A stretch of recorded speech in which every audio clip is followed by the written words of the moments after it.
Sino nga ba tong babae na to na tinawag na pinakamalalang manloloko sa Instagram? Title ng series, The Search for Instagram's Worst Con Artist Documentary. Magsisimula itong lahat kay Belle Gibson na na-diagnose na meron nga siyang malalang brain cancer pero somehow, ang lakas-lakas pa rin niya. Normally kasi kapag nasa ganito ng stage ng cancer katulad nga nung kay Belle, nangihina na or halata mo na sa itsura na may sakit, pero itong si Belle, ang healthy-healthy pa rin niyang tignan at ayon sa kanya, meron daw siyang sikreto. Ayon kay Belle, nawala lang daw yung cancer niya dahil nga daw sa pagkain nga niya ng tama, ng mga gulay and everything, kaya nga daw nawala yung cancer niya na halos imposible. Sa katunayan, palagi nga itong pinopost ni Belle sa social media niya kung saan dito nga niya kinukwento yung buhay ng merong cancer at kung paano nga siya naligtas ng bagong lifestyle niya kung saan dito na nga siya sisikat lalo. Gumawa siya ng libro, gumawa siya ng app, bumuo siya ng mga charity events, basta lahat-lahat ginawa nga niya, kaya naman dito na nga siya yayaman.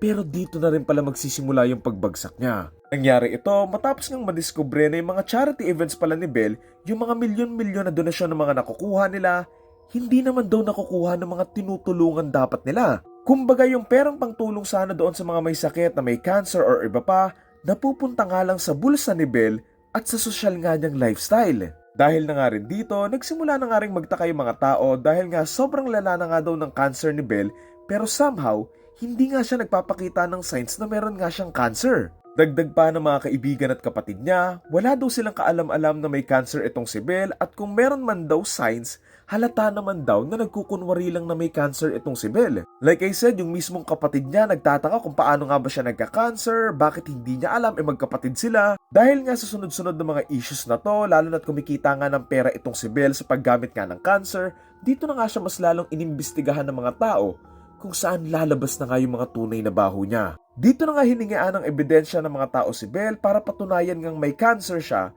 pero wala nga siyang maibigay na ebidensya. Walang documents, walang medical records at hindi rin nila mahanap yung doktor niya na allegedly nag-diagnose nga sa kanyang may cancer siya. Ayon pa nga doon kay Belle, yung doktor niya, dinodor to door lang yung check-up sa kanya and coincidentally, kung kailan kailangan yung doktor, doon pa nag-vanish yung doktor na nag-check up sa kanya. Siyempre sa mga ganitong kalalang sakit katulad nga ng cancer, natural lang na marami kang mga hospital records or medical records ka lang.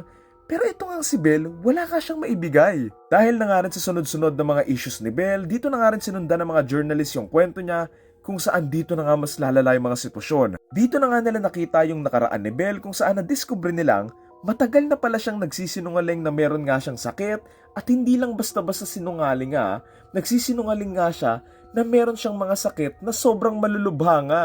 Sinabi niya na operahan daw siya ng 2 beses sa puso sa loob lang ng 1 taon, nagkasakit daw siya sa kidney, naoperahan siya sa ganito, naoperahan siya sa ganyan, pero wala naman siyang maipakitang ebidensya. Kung meron mang nahanap na ebidensya, ito yung ebidensya na nangloloko lang pala talaga itong si Belle, kaya naman dito na nga siya dinala sa may korte kung saan pinagbabayad nga siya ng multa, pero ayun lang, ayaw din niya tong bayaran. Eventually, tuluyan na nga rin nag-vanish itong si Belle at para nga lang may makuhang pambayad nga doon sa multang para sa kanya, dito na nga ni-raid at kinuha ng mga pulis yung gamit niya doon sa iniwan niyang bahay. Makalipas ang ilang taong pagtatago, dito na nga may mahahanap na interview kay Belle na nasa ibang bansa na pala siya kung saan may bago na siyang karakter na ina-adapt. Alam mo kung ako kay Belle, magpupunta na lang ako ng Pilipinas eh.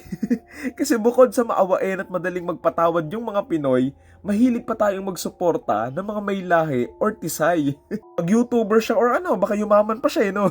So ayun lang naman. Anyway, documentary wise, sobrang nag-enjoy ako dito. I love the build-up and yung paggamit nga nila ng social media as the way to stick everything para nga lang mas maging clear yung kwento. Appreciate ko rin yung multiple perspectives and yung mga actual evidences na present nila para nga mas maging malinaw sa audience kung sino at ano nga ba yung ginawa ni Belle Gibson. So yun lang naman, again ang title na to ay The Search for Instagram's Worst Con Artist and ang torta rating ko ay 10 out of 10.